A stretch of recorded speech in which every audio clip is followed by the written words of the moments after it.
Have you seen this on your feed lately?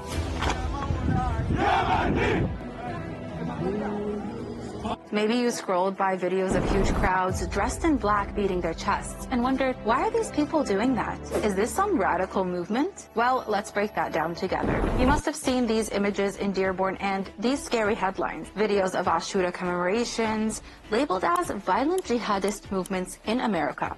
Let me give you the real rundown of what's going on here.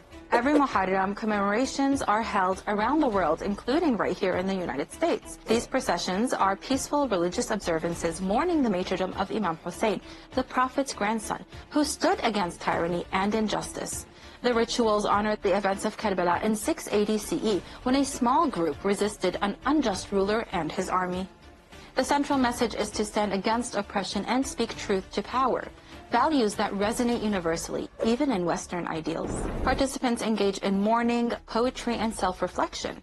It's an emotional, spiritual experience rooted in love and sacrifice, not militancy. The chest beating some find intense is symbolic grief, not fanaticism.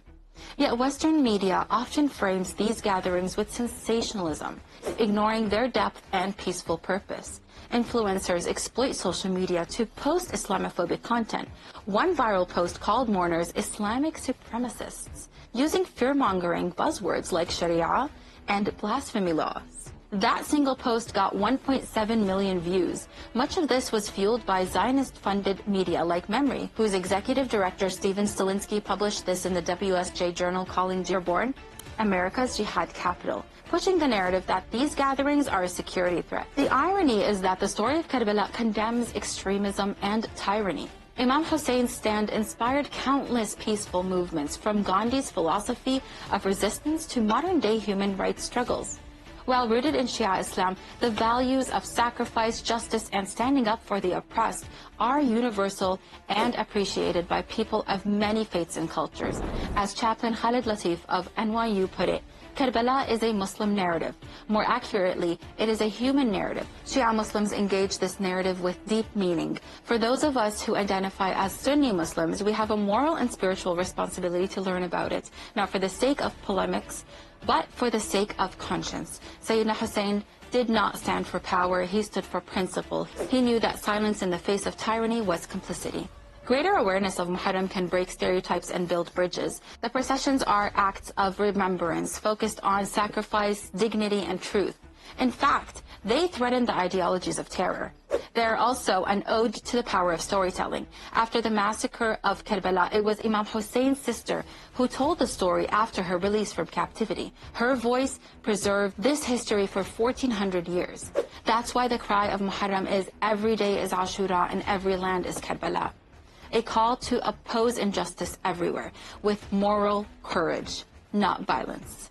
Imam Hussein's legacy is a rejection of extremist ideology. He was killed resisting the corruption of Yazid, a ruler who mirrors today's despot. The true message of Muharram is anti-oppression, anti-tyranny, anti-violence, and pro-justice, values that align with the universal fight against extremism.